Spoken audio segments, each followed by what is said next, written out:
Hi, witches, once again. I am on a journey, and the journey that I'm on is very, very dark in nature. Very dark. As you age, you grow older, you mature, and you go through sicknesses and suffering. You know, you go in different directions. You really do. You go in a direction that you've never been in before. And truly, I'm going through something very dark right now. I want to share it with you all because some of you may be heading in the same direction. Some of you may say, I don't even want to go down that road. I don't know. But I just want to share it because somewhere, in the midst of me speaking about whatever I speak about here on these videos, it touches someone.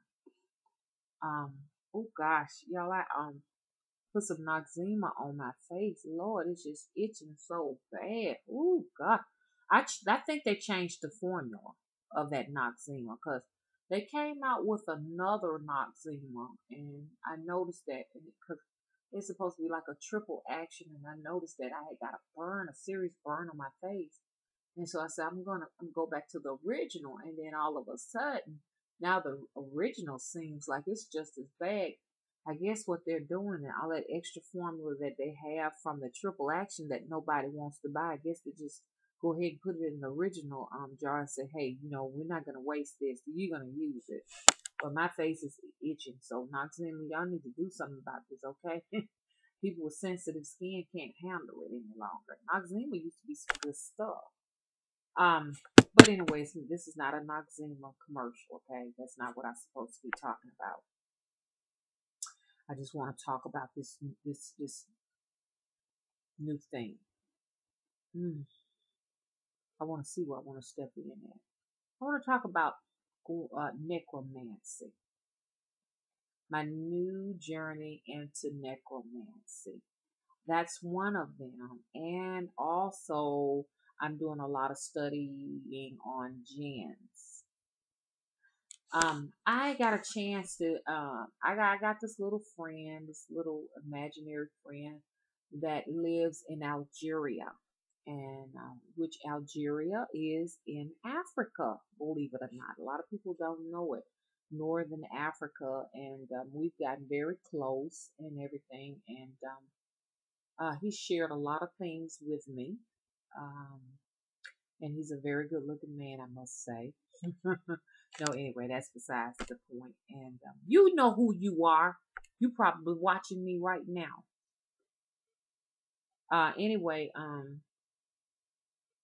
so we got into jinns. We talked about jinns, and oh gosh, he shared some very interesting information with me about jinns. And he said jinns, they live just like we do. They get married, they have sex, they have their own little world. And that the fact that, and he told me that I was possessed by jinns. A lot of people think that's a bad thing, and everything. I just hear it all different things and stuff like that. But then I was also told by another African guy that I was possessed by a marine spirit, which most call her Mama Wata, or some call her the water spirits and stuff like that. I was told that that's what I was actually possessed by. But I think they're all one and the same. I may be wrong. I think that they're just all the same, to some extent. And then maybe they aren't. But just put it like this right here. They are supernatural spirits and stuff like that. And I am aware that I am possessed by supernatural spirits. It's where I get my power from. It's the reason why I can do the things I do, be able to, go be in more than one place at one time, project, travel outside my body and everything because I'm possessed. It's just a way of life for me. I don't feel like I need an exorcism or anything like that. I don't think so. Half the population is possessed by something, but this is who I am, and it's been like this all my life. I don't see anything changing anytime soon. And if it was to change, gosh, this nonsense was killing me. I wouldn't be able to live, but I mean, because the the jinns or whatever I'm possessed by, they have actually saved my life so many times. I've gone to hospital and the doctors didn't even know what was wrong with me. It was the jinns that saved me, that fought for me, that did what they did for me. Or the water spirits in the marine kingdom, some supernatural force. To me, it's more similar to me. The spirits that inhabit me are more similar to water spirits. You all saw Haliga, and she's all day long a mermaid. If you see her, she looks like a mermaid. She has the coral nails. I'm looking at her right now, and I feed her. I feed Haliga. I do her hair. I keep her dusted off. I spray her with the finest of perfume. She has on her own perfume. Her perfume costs $150, and I regularly keep her sprayed. At least about, girl, I don't want to lie. The last time I sprayed you about 2 months ago, but I'm sorry, I'm gonna catch up on you. I got special oils that I anoint her down with, and I to keep the spirits in there, to keep them dwelling in there, keep them, wanting to be a part of it. Yes, she will turn. I may come here, and I'm the only body in the house. I may come here in the house, and she may have just done a 360-degree turn on me. She can move herself. She's never off of the table, but she can actually turn herself. But I would say that I'm more or less possessed than anything by water spirits, but I'm very interested in jinn. So if you're interested in going on this journey with me, I have a hoodoo type place that's secretive. I guess people say it's not a secret. You're gonna tell it, but I'm only allowing people in there, who just really, going down the same path with me. I do have a place for all of us, for witches and people of all supernatural paths and people who are just in there because they just want to be in there. Okay, I got some artists and writers and filmmakers and doctors and lawyers, believe it or not, research people and stuff like that in there. Y'all gonna see me doing this all day because this stuff is killing me. I gotta rinse it off my face. But I already rinsed it. I just need to thoroughly get it off. But this little place here, the hoodoo place, is where I'm discussing things that I can't talk about here on the internet. Okay. But even though we're talking about hoodoo, we're bringing more light into the fact that it was started off as an African American tradition. Some even said an African American religion. It's just so much going on. Who says? Some people say it's this, some people say it's that, or whatever. But that's what I want to bring a lot of focus to. The fact that it's like almost like a lost art here in the South. But don't get me wrong, not everyone, people of all races practice it. So you don't have to be a certain race to practice it, because it was said that many cultures contributed to it some type of way. But it was actually the African Americans that really, got things started and was doing the thing in the South. But now it's a thing where it doesn't make any difference if you're in the South or not. It doesn't make any difference if you're black or not. People of all races and cultures are taken into hoodoo. Here, growing up as a child here in the South in the 1960s, it was a way. Just like they said, Rastafarians have a way. It was a way of life. I mean, it was just the way we live. Don't put your hands in my hair. Don't touch my hair. Hide your hair. Don't let nobody get to your hair. Men don't eat spaghetti. Don't eat a woman's spaghetti. If you don't know her well, be careful of eating anything that has red sauce in it and stuff. You can get crossed up. Just so many different terms. These people lived this way. And it was the hope. Since the legal system was not in favor of people that looked like myself, the hope was that you could use this folk magic, and it would get you off, of a hanging. It could get you off of a lynching, It can save your life. It can save your children's life. It can get you out of jail. This was the hope. If you couldn't go to an attorney and say, hey, look, I've been wrongfully accused of this or that. If you were accused, you had no chance. You didn't have a chance. Like I say, they could drag you, use a horse to drag you. It was some horrific things going on here in the South. Honestly, it was. So you had to live the hoodoo. If you couldn't live the hoodoo, you was gonna die. They relied on the hoodoo for crops because back in those days, you didn't go to the grocery store. I'm not talking about the 60s. I'm talking about further back. Your crop ensured your survival. If you didn't have a good crop, well, guess what? You didn't eat. And like a lot of the folks down south, especially black people, they were like sharecroppers. A lot of them, not all of them. Okay, but they were sharecroppers. A lot of people don't know what sharecroppers are. Sharecroppers are actually people who may live on a landlord's land. Most of the times, he was a white man, and you would live on his land, and you work his field. It may be cotton, it may just be a corn, and just different little things and stuff like that you grew, and that's the way you paid this man to do. You paid him this way to live in his house. You had to have a good crop, and what he did, he'd take what you had on the crop and he would sell it at a market or something like that. And that's the way you paid him so that you have a place to stay. But anyway, that's not what I'm talking about. But they had to use that hoodoo because they also had livestock and stuff like that. So they had to keep those animals healthy. They needed good quality fruits, good quality vegetables, whatever they were growing, good livestock. They had to have all of that stuff. So hoodoo helped them to do most of those things, in other words.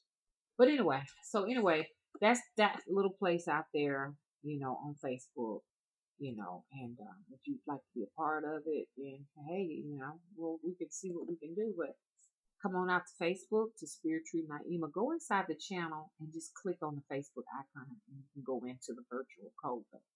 Okay? As long as you're respectful to everybody, just about anybody can go in there. As long as you got some respect for the rest of us. I'm just going to be doing this here because this stuff has torn my face up. But anyway, I wanted to talk about necromancy. That's a new avenue for me. When you think about it, I've been doing it all the time. It's just like conjuring, if you ask me. Me being a medium is something that really I was doing all the time.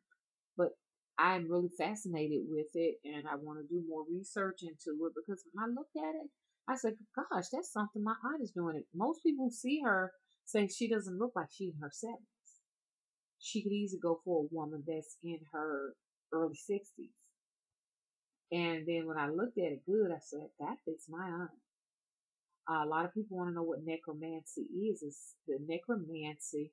I'm just going to put in my own words. It's really just a study or practice of the dead.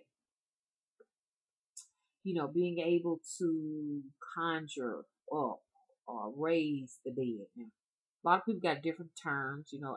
I really don't think that you could actually raise up the physical dead because I think that once the body becomes necrotic and it breaks down and rigor mortis set into it, it's just, you can't reanimate that. But I see it as the spirit, raising the spirit of the dead. You can actually get these ethereal copies to come in and do your biddings and to do work and everything.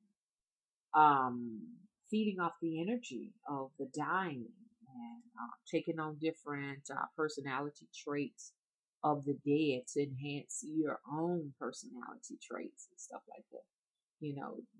Different elements of that, being able to speak to the dead, all necromancy, being able to just harm and just destroy somebody and sacrifice their body so that you can renew and rejuvenate your own body and have a fountain of youth. That's going on, believe it or not. Y'all can believe it if you want to, or you don't have to. It's real. It's going on for real.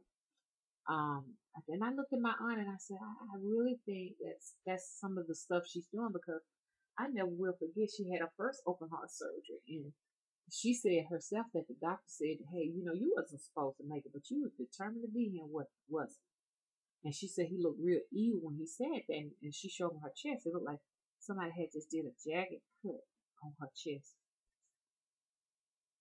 So she had a second surgery. She was up for her second surgery, and I was in there, and the doctors were like baffled because they were trying to get a pulse and couldn't get a pulse. Could not get a pulse. They got a Doppler in there and barely got a pulse. The pulse that they got, they said it was not normal. And I looked at the doctor. He said, "Who are you and what are you?" She's able to rejuvenate herself. She go in. She spoke. "Oh God, your blood is low. You shouldn't even be walking around. You shouldn't even be living." And she still keep going. Um, it's definitely a practice of necromancy going on with her, and she's not aware of it. I guess a lot of that's going on. You know what I'm saying? Especially they talk about it in Haiti and some of these West African countries. Um, but they don't call it necromancy. What they call it, I don't know. But it's been going on for forever. We just got I think, come up with a name for it. But with her, most of the people who get close to her, they die. They can be young, they can be old, they die. And when they die, it's just like she rejuvenates herself. She even told me, "Don't get too close to me. The people that get close to me, they usually die." So she's alone. And so I don't know how much truth that is to it, but then I said to myself, wow, sounds like necromancy. You feed off the energy of the dying, or you sacrifice someone's life or whatever, and guess what? You get the fountain of youth. Now you've added on 10 or 15 more years to your life, and you've gotten rid of some wrinkles and stuff like that. So you looking and feeling better, because instead you were supposed to die. But I'm gonna tell you one term she always says, and everybody don't need this information. If she gets sick, she said, "Lord, take them and not me." So, this is what necromancy is all about. Anyway, I'm on that journey. So right now I am collecting all the information that I can get on it. And when I see it, I'm like, wow, this is just like stuff I see around me every day. I want all the material that I can get on it. If you all want to contribute something to this video, some comments or whatever, feel free to. We can talk about it in the little hidden coven. I like it better in there because, the people that are in there are in sync with what we're doing, because, they said that necromancy was one of the most evilest, wickedest practices out there. And I believe it. A lot of people don't realize, people who are very interested in necromancy, they do not realize how horrendous it is, and how grotesque it can be. Because if you're saying this is something I want to practice, you got to realize that you got to get used to gore. To say that it's a very pleasant, a practice is you're not being honest with yourself. You have to really get in a space where you can see a necrotic body and being able to. It's like a form of phantasm, me, to some extent, the fact that I was in nursing and I did get a chance to see a lot of that stuff, it makes it a little bit easier for me, but not very easy. Being able to see, like I say, bodies that are dismembered, mutilated. If you can't do all of that, then necromancy is not for you. Because I have in my mediumship seen, people that have been butchered, tortured. I never will forget. I got to give you some examples. There's a place right here behind my house, like on this street. It's not like behind my house. It still would take me it's about a 5-hour trip from my home. Is it about 5? I don't think. Not 5 hours. I meant to say 5 miles. I can get there. I think I can walk down there and get down there in about walking on my feet about 8 minutes. But there's an area with a lot of trees and it's fenced and it has a sign that says no trespassing. And there's like a little dirt path that goes there. So evidently somebody drives a car up in there. And I never will forget back in 2008, I, saw a little girl walking back there. And there's nothing but trees there. So no child should be in there in a wooded spot like that. But it was like a quick flash of her. She had on a pink shirt, some blue jean shorts. She looked like she's about 8, 9 years old. May have been 10. Little African American little girl walking behind that little guard gate that goes down like this some kind of way. And she was walking through that and she vanished and I knew she was dead. But her clothes were mangled and she looked like she had been through some trauma. But the way she was walking back there, it's like she lived back there. And there are no houses back there. And I knew then, I said, somebody took her back there. And I think it's the person who owns that land that has no trespassing back there. There's no telling how many dead bodies he got back there. And occasionally, when I come back on, it's a dark road now. There's no telegram pole lights. And I saw her up in the daytime, but when I passed through there at nighttime, I could see glowing eyes over there in that area. So I know that it's more than one dead person in that area up in there. Whoever owns that place, I know that they're taking dead bodies back there, doing something to them. They doing something. They're killing people back there. Cause I seen that little girl back there more than one time. Just right there at that gate, quick and she vanishes off. So you got to be able, like I said, I've seen a butchered up person. You got to be able to see necrotic limbs. People may be walking around with one arm, or they may be just mangled all up, to death and bloated where you can't even tell if it's a human being. Can you do that? I never will forget one sight that I saw. This one guy. All this was gone.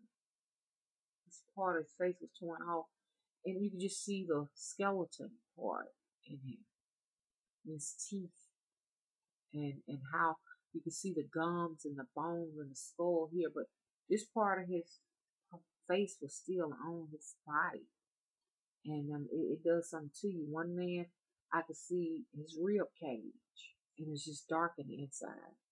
Nothing but rib cage. Body looked like it was intact, but the whole skin and all of the ligaments and all of the tendons and the organs were all gone. It was just hollow. And inside, you see rib cage is black inside. You just got to be able to handle it. So I suggest that if you were definitely saying you're going to go into necromancy, you better get yourself ready by watching some of these videos. Can you watch an autopsy? Okay. You got to be able to see it. So be able to stand gore. Autopsies of people who've been in car accidents.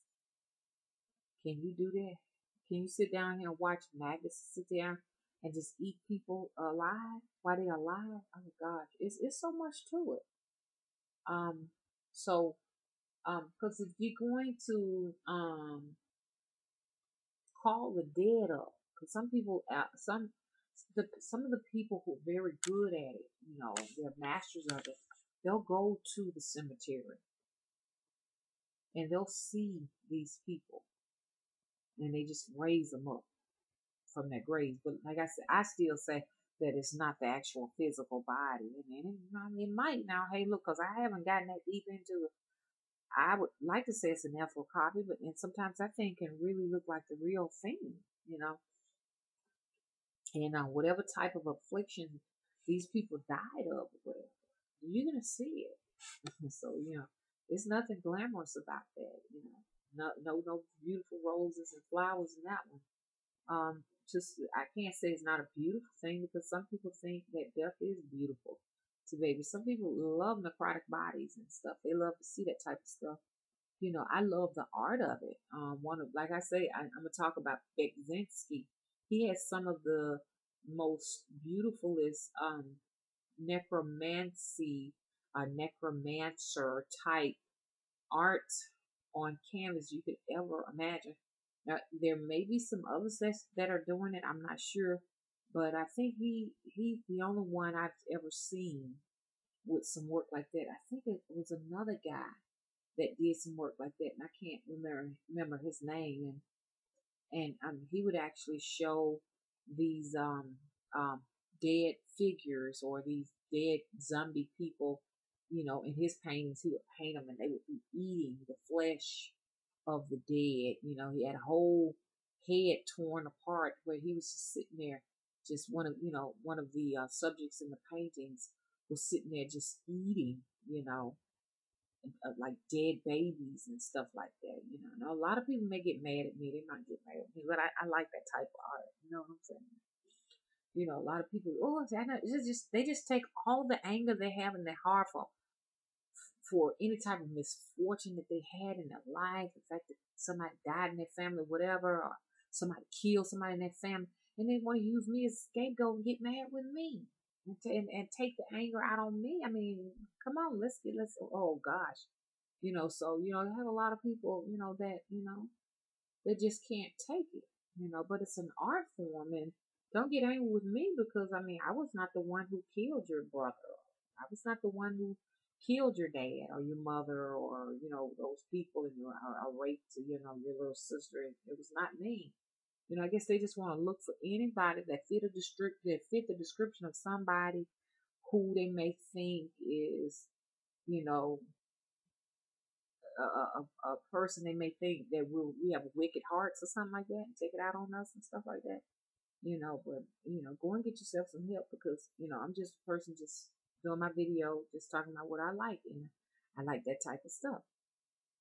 I love what you call gory paintings. I think that because to me, we always give a tribute to light and color and all of those things, but I feel also there should be a tribute to darkness and gore and the grotesque things because they do exist. And like I say, I'm very balanced, I'm very balanced. I mean, it's gotta be, paintings of torn flesh where arms are torn off and, I really think I think it's the art of it on canvas it's showing us something that we wouldn't necessarily see. It's bringing something to, reality that the average person does not get a chance to see. It's creating a reality of things different for us, Sometimes, I get tired of just seeing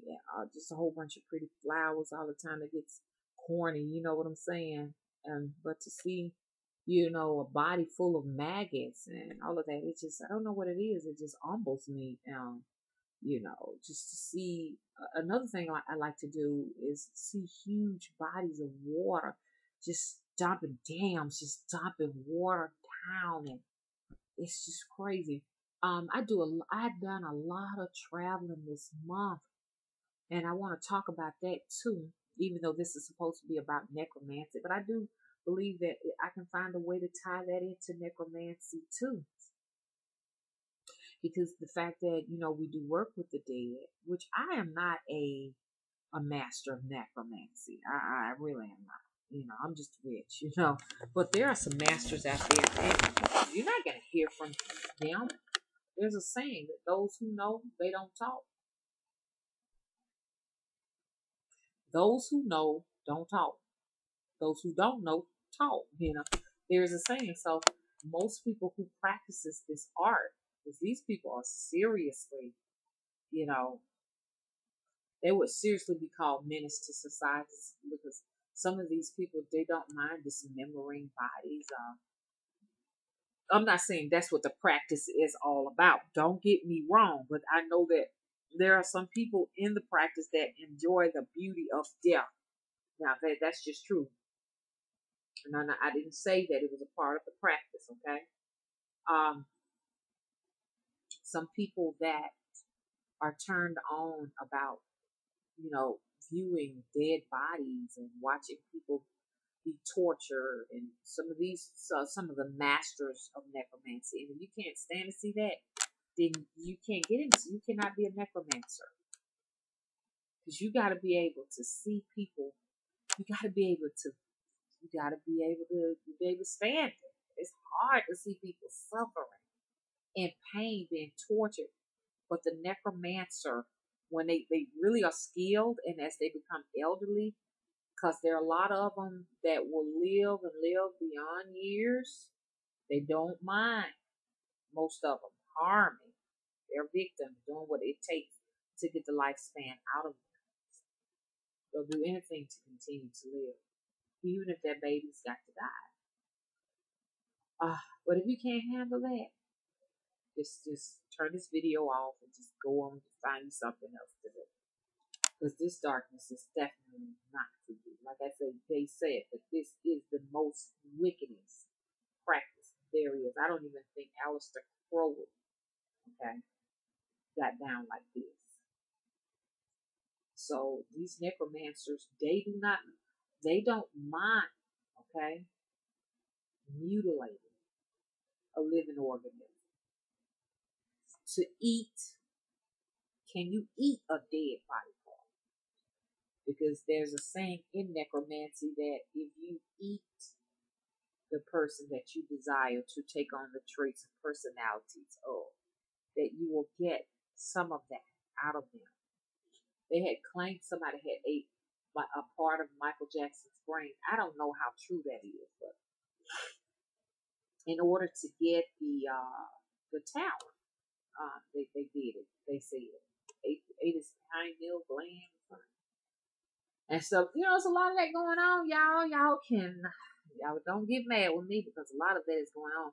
This one guy, he drove a truck for John Hopkins hospital, and I think I talked about this one time. He met up with a friend. Friend wanted to know what he was carrying in there. He shared with them that he had a whole bunch of jars of like pineal glands, and he had to take them up there because those people, a lot of that. I hate to use the word Illuminati, but whatever type of society this secret society is, they will eat those things and get high off of them, and it would extend their lives, make them stronger, do all kind of stuff for them.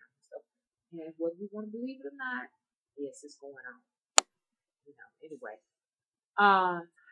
So I'm definitely fascinated with necromancy, and I want to talk about Bekzinski one more time.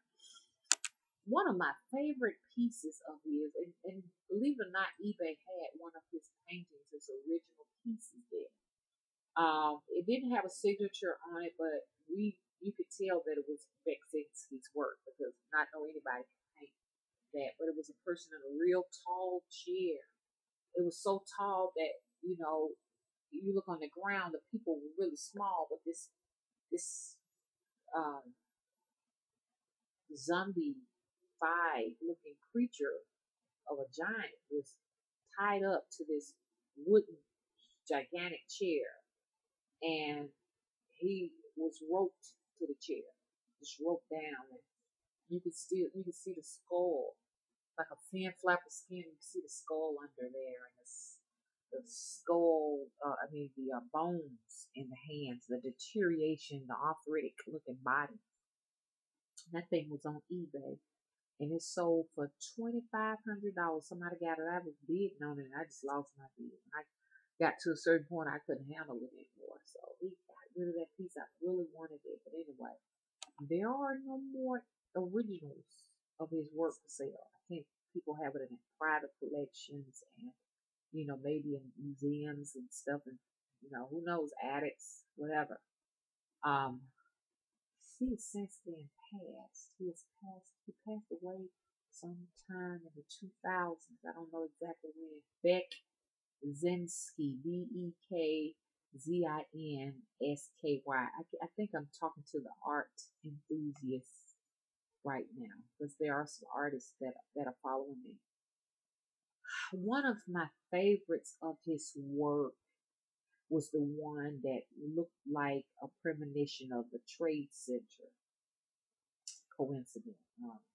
Maybe not coincidence. No, not quite. Why did I use that word? Incident. I'm sorry. That was not a coincidence.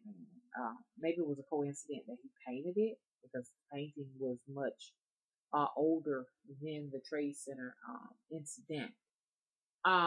So anyway, you could see it. I mean, it had blew up these buildings that looked like the Trade Center. And the painting may have been painted in the 60s or the 70s. And so I said he was definitely a witch and he was definitely a psychic or something like that. He was an intuitive because that looked exactly like it. For some reason, that is one of my favorites. But one of my favorite favorites is the one where there's this deformed looking creature, deformed humanoid with a skull head. It's a skull face, and it the it's like the camera looks down at the subject in the painting because I like to look at the different angles of where these pictures are depicted on the canvas. Y'all, my face is itching me really bad. And so, excuse me. And so I cannot stop it scratching. Goodness. I can't wear that Noxzema. If y'all know of another facial cleansing type cosmetic, let me know. I don't know. But anyway, I can't even think from just scratching on my face. God and God is. So that's one of my favorites. And he's actually looking up at the subject. He's the main character. But the subject that he's looking at, which he's looking up at, is us, I gather. See, so that's what fascinated me about this word. Because, like in my paintings, the subject is never looking directly at the viewer. I'm noticing that now. They don't. They're just doing their thing. Like, this is our world, and you just happen to be peeking in on us. But with this particular painting, he's actually looking up, and he's looking directly, you might say, into your eyes. And he has a present in his hand. It looks like a small humanoid, about that big, wrapped up in like a red velvet. That's the most brightest color in that canvas. Like I said, Beksinski's work is lots of browns, umbers, and yellows, and maybe some oranges and some white. But in this particular painting, he took the chance to say, I'm going to throw some neon red in there. And that was a neon red wrapped body in that in that piece. Okay. So anyway, he was actually presenting it like, here, this is for you guys. And I always just wonder what was his inspiration for that piece, and I always like to sit down and just wonder, what is this all about? What is in that cloth, and why is he handing this thing to us? And in the background is this desolated place of no vegetation or anything like that. It's just sand, and there's nothing but a cave in there. And then that cave is a very dark place. And all you can see is a pair of white glowing eyes. Man, that's my favorite piece. Man, if I could just put this out in the universe, give me, please, give me that painting, and I'll give you whatever I can give you for that painting. The original of that piece, because it's like it's a piece of me in that piece of work, some kind of a way. It's almost like there's a missing link in my life, and that painting, it's part of the puzzle of that missing something in my life or something. And I know that's stupid for a lot of people may think that's stupid and it doesn't make sense and stuff like that. But that's how I view art. That's art to me, And I just love art, paintings, and I just love it. some of my favorite. This was supposed to be about necromancy, so still for those who do want to go further into necromancy, make sure that you look up on Beck Zinsky's work. Okay, that is necromancy at its best. Beck Zinsky, Bekzin Sky. And it starts with a Z, and I can't even pronounce his first name. I guess he's from Germany or something like that. And he speaks German or something like that. He may be something else. I know y'all gonna probably look it up or whatever. So, pardon me if I have, gotten his birthplace mixed up. Another one that another painter that have some work, and in his composition it shows some gore. Once again, some form of the art would be, my guy Goya. Uh, Goya, he's another one. Don't look at his earlier works. Look at his works towards the end of his life, and you'll see more of that in Goya's paintings. But Goya's, he just had a lot of demons and witches and stuff like that, wizards in his work. And if you look up juxtapose, some juxtapose type work. There's a lot of that in their work. Some of these new and up and coming inspiring artists and stuff, they are bringing something different to the table, something different, but still centered around works such as Bekzinski's and all of the rest of them that I cannot name.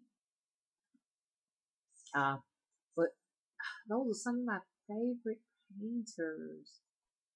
And I wish my work looked like that. I really, want to, I got this little room that I'm getting ready down in the basement. So all of you locals will be going to the basement and still do some seances and stuff like that. It's gonna be cool. So some of my people out there that are watching and stuff like that, I'm probably gonna form a group right here in the house. But it's gonna be cool because I'm gonna have like a little small table, like coffee table, where I'm gonna cover it up with cloth, and we'll sit at pillows on the floor and stuff like that. And in that room, I'm gonna have a lot of what kind of word can I use? A lot of paraphernalia, centered around necromancy once again.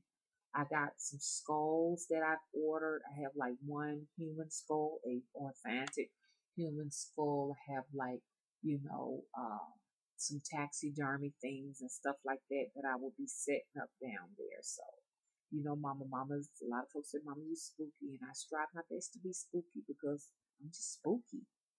Anyway, so when you go there, you're gonna really feel the atmosphere of the spirits when you go downstairs, okay?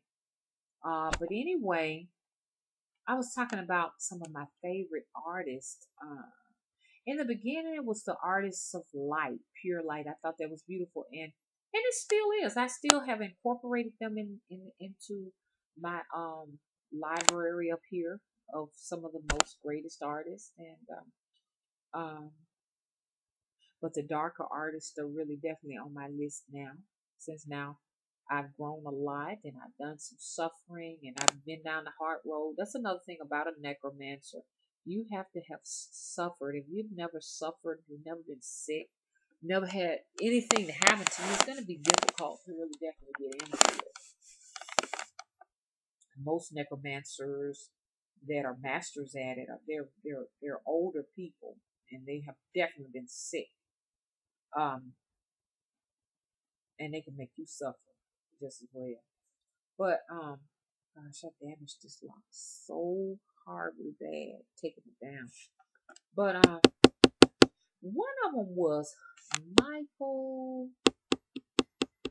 What was his name? He did the Noah's Ark scene. There was a lot of light. That was one of the earliest of my favorites. Was it Michael Dubois? I think it was Michael Dubois. He was one. Thomas Benton was one. Um, there are so many. Uh, Michael Kincaid. Most of these guys are deceased now. Michael Kincaid had some of the most beautifulest lights in his work. I mean, even to this day, like when I'm really drained from the darkness, I can go and absorb energy just by looking at his work online. Just sitting there and just absorbing it and just channeling in on that energy light that he had in his work. He was phenomenal. Some of his scenes. What was so interesting about his work? He did very few paintings because most of his work seemed to be like landscaping, you know, and cityscaping, and it was never really sunny days, but it was still infused with lots of light.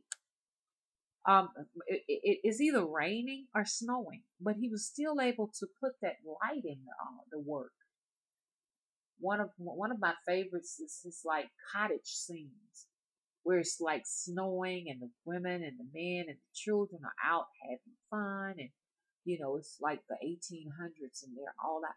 And I just imagine, just being in that place.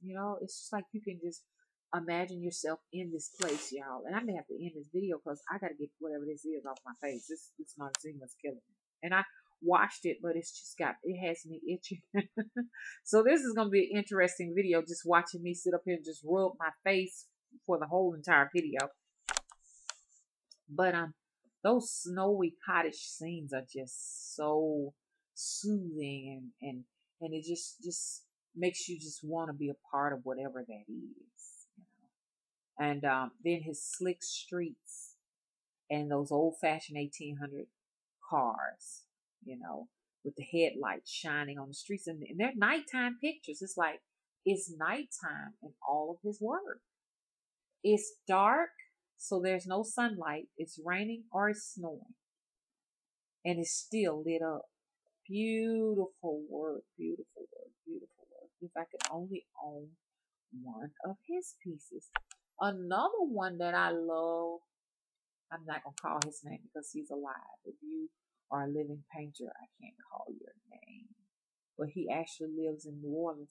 And it was another one, I can't think of his name. He lived in New Orleans, and he would have the paintings of it was interesting because he said that he grew up in New Orleans in the 1940s and 50s and stuff, and all his work reflects that. And he has like the train, coming through, and you can see the hobo, a black man, bald here, a little hair around the back, and he has like one tooth in his mouth, and he's like playing this guitar, and he's got his little knapsack with him, and he's hoboing. And he's so happy. He just got his head up like, I'm on my way to California. That's one of the most striking pieces.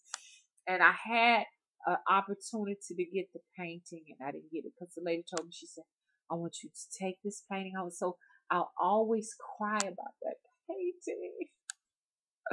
Oh my God. I mean, she said, take it home with you and make paintings. And I didn't do it because I was like, I don't want to get behind on these paintings. I just can't do it. I'm not worthy of this piece of work. The painting was $1,000. I cannot find him. I don't know where he is. I want his work. So if you know where he is, y'all let me know.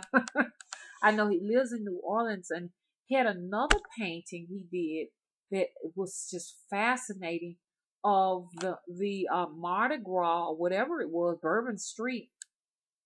And it was night. These women were like up like this on these balconies, and their boobs were out, and they were like beautiful women, and tits were showing, and they were like, people were throwing beads and stuff, and it was just like phenomenal.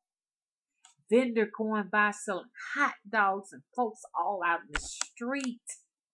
It's a big, huge painting. I was like, oh my God, he wanted just $3,000 for it. It's just simply gorgeous.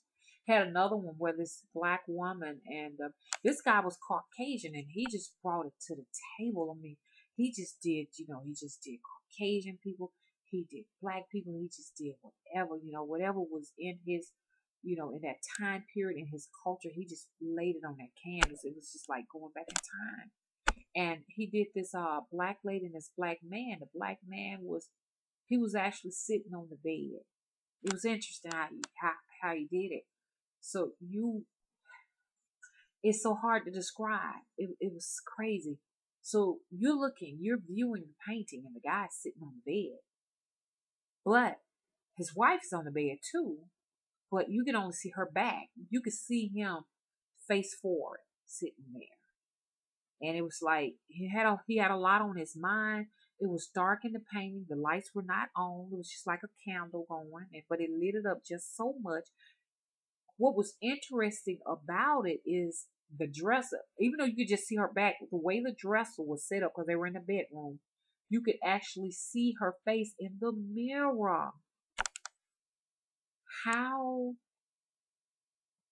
that's some type of effect when you got a mirror in a painting. I cannot even think of what they call that. Multi-dimensional that was in that canvas piece. But anyway, and I've talked too long. You could see exactly what she looked like, and she had those big old pink sponge rollers just rolling her hair. And just rolling it away. She just had her head, gosh, it was crazy. It was crazy. Now, I can see it now. So if you're viewing the painting, you're going to see him sitting there facing you on the bed, looking down like, it was a hard day. I'm going to give you some rest. He had his pajamas on. You can see the bed, but you see her back facing you, the audience. But the dresser is facing the audience, which gives you the opportunity to see what she really looks like. It was crazy. And I'm like, this guy is very talented to do something, to construct it like that. And you'd have to see the piece in order to understand what I'm talking about. And I think his name was either James or Michael. If I could only find you, James or Michael. If you see these works, if these are your works and you see this video, please, I want to own one of your pieces, okay? Because I saw you back in 1990. No, it was like 2000. I saw your work. And I wished I had purchased it right then. Um, and then she had the old fashioned fan. Y'all remember the old fan that was made of metal? That had the little pointed back, and it had the little real metal cage, wire cage around it. It was on the dresser, and you could tell it was blowing. It was a lot of action in that piece. It almost seemed like something was moving in that piece of work, and it was motion in his work. It was another scene where the bus was just school bus had made it like a circle, like it was going fast as it could, and it was just dust, red dust and dirt just all over the place, and chickens were like scattering all over the place, and you could see the kid and the school bus just with their heads back. I was like, damn, this man on point. So if that's you, please let me know so I can get a piece of your work, because it's no telling what it looks like now if you're still living. Anyway, guys, this ends this video. Please follow me on Facebook, on Twitter, on Pinterest, okay? And Instagram, okay? Good day. I got to do something with my face, y'all. So I do apologize for all of that face scratching and stuff like that. I am so sorry, but I just could not help it. I'm fixing to go and rinse my face. It's not the lipstick. It's not this. It's right here on the cheeks. There's no makeup here. It's just not the Noxema that I used just a minute ago. It has irritated my skin, guys. Be back in a little bit, family. Okay? Bye. Let me click this.